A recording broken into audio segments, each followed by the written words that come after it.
જય શ્રી કૃષ્ણ. સ્વાગત છે તમારું છાયાની વાનગીઓમાં. આજે હું તમારા માટે લઈને આવી છું દૂધી ઢોકળી અને વટાણાનું શાક, જે ખાવામાં એકદમ સ્વાદિષ્ટ લાગશે અને અલગ જ રીતે બનાવવાની છું. તો બનાવવાની શરૂઆત કરશું. હવે પહેલાં આપણે ઢોકળી બનાવવા માટે એક વાસણમાં એક નાનો બાઉલ જેટલો ચણાનો લોટ અને 2 ચમચી ઘઉંનો જાડો લોટ લેશું. સાથે તેમાં મીઠું, હળદર, લાલ મરચું, ધાણા જીરું, આદુ મરચાંની પેસ્ટ, અજમો, કોથમીર, ચપટી ખાવાનો સોડા, થોડું લીંબુ નીચોવશું, થોડી ખાંડ અને મોણ માટે 1 પાવડું તેલ નાખશું. હવે આ બધા મસાલાને આપણે લોટ સાથે સરખી રીતે મિક્સ કરી દઈશું. જો તમને મારી વાનગીઓ પસંદ આવે તો મારા વિડીયોને લાઈક કરજો, શેર કરજો અને મારી ચેનલને સબસ્ક્રાઈબ કરજો. હવે આમાં આપણે જરૂર પ્રમાણે થોડું થોડું પાણી લઈ અને મીડિયમ થીક એવો લોટ બાંધી લેવાનો છે.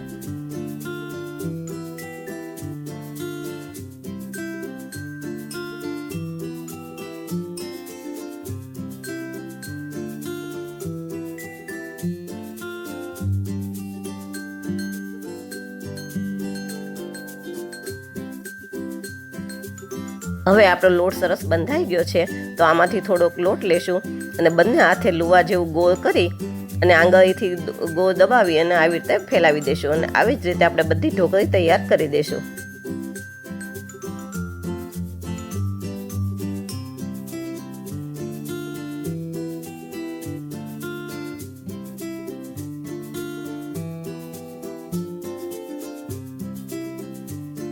આપણી બધી ઢોકળી તૈયાર થઈ ગઈ છે, તો આપણે શાકનો વઘાર કરી લેશું. હવે શાકના વઘાર માટે મેં એક પેનમાં 2.5 પાવડા જેટલું તેલ લીધું છે અને તેલ સરખું ગરમ થાય પછી એમાં 1 ચમચી રાઈ અને 1/2 ચમચી જીરું નાખી અને બંનેને સારી રીતે ફૂટવા દેશું.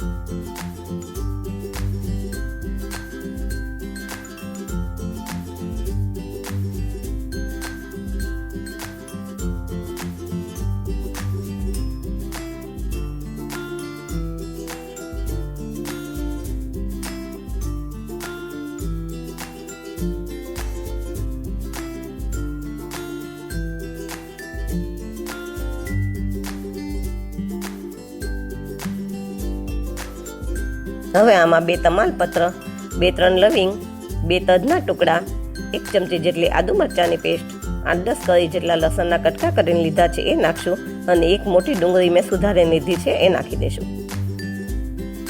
પછી આપણે આ ડુંગળીનો થોડો રંગ બદલાય ત્યાં સુધી એને સાતળવાની છે.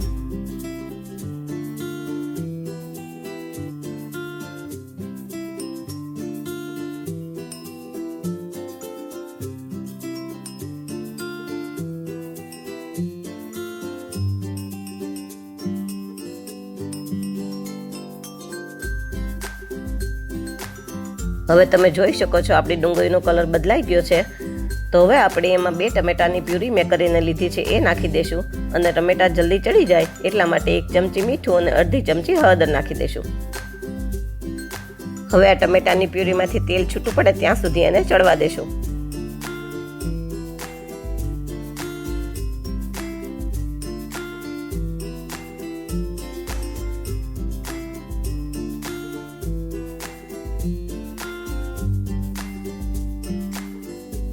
જુઓ, ટમેટાની પ્યુરીમાંથી તેલ છૂટું પડી ગયું છે, તો આમાં મેં 1 મોટું ટમેટું કાપીને લીધું છે એ નાખું છું અને મેં 250 ગ્રામ જેટલી દૂધી લીધી છે. એને મેં ધોઈ છાલ કાઢી અને આવી રીતે નાના નાના પીસ કરીને લીધા છે. એ બધા પીસ આપણે આમાં નાખી દઈશું. આમ તો નાના મોટા બધાને આ દૂધી ઓછી ભાવતી હોય છે, પણ જો તમે આવી રીતે શાક બનાવીને આપશો તો એને ખબર નહીં પડે કે દૂધીનું શાક છે અને એ હોશે હોશે ખાઈ લેશે. તો એકવાર આ શાક ચોક્કસ બનાવજો, બહુ સ્વાદિષ્ટ લાગે છે. હવે બધું સારી રીતે મિક્સ કરી અને થોડી વાર ચડવા દઈશું.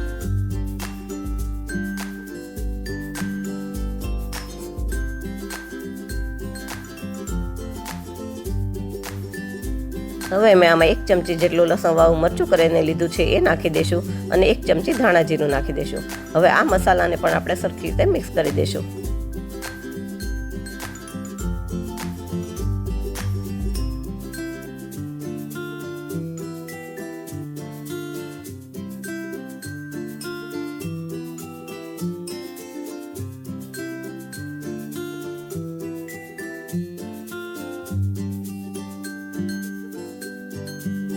પછી આમાં નાના 2 ગ્લાસ જેટલું પાણી નાખી બધું મિક્સ કરી અને એને ઉકળવા દેશું.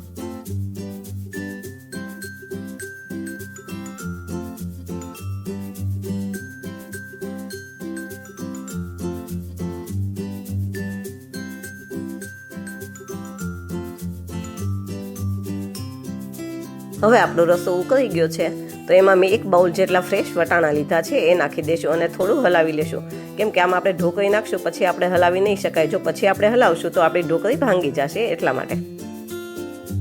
હવે આપણે જે ઢોકળી તૈયાર કરીને રાખી છે એ બધી જ ઢોકળી આમાં એક પછી એક એમ છૂટી છૂટી નાખી દેશું, એકબીજા સાથે ચીપકે નહીં એ રીતે. અને પાણી ઉકળે પછી જ આપણે આમાં ઢોકળી નાખવાની છે.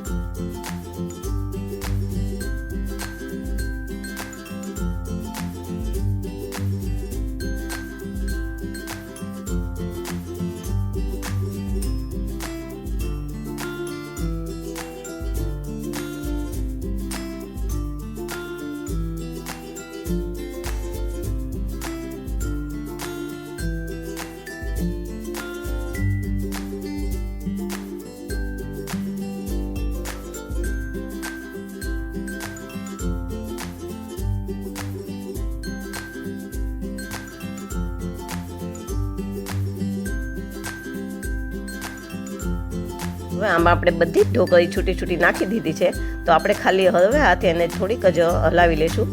આપણી ઢોકળી ભાંગે નહીં એનું આપણે ખાસ ધ્યાન રાખશું. અને હવે આને આપણે ઢાંકી અને 5 મિનિટ ચડવા દેશું.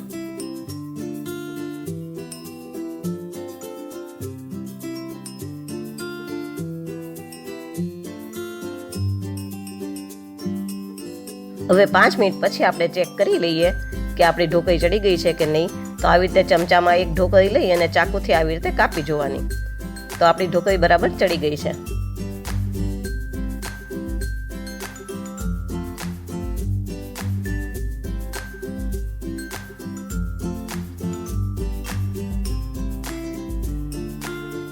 હવે આમાં થોડી કોથમીર નાખશું, થોડી કસૂરી મેથીના હાથેથી મસાઈને નાખશું અને ખટાશ માટે અડધું લીંબુ નીચોવશું.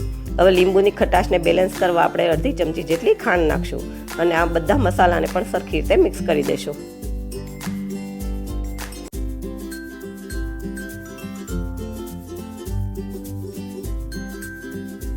આમાં જો તમારે વધારે રસો જોતો હોય તો પાણી થોડું વધારે લેવાનું. આપણું દૂધી ઢોકળી અને વટાણાનું શાક તૈયાર થઈ ગયું છે. આવી જ નવી રેસીપી સાથે ફરી મળશું. Thank you.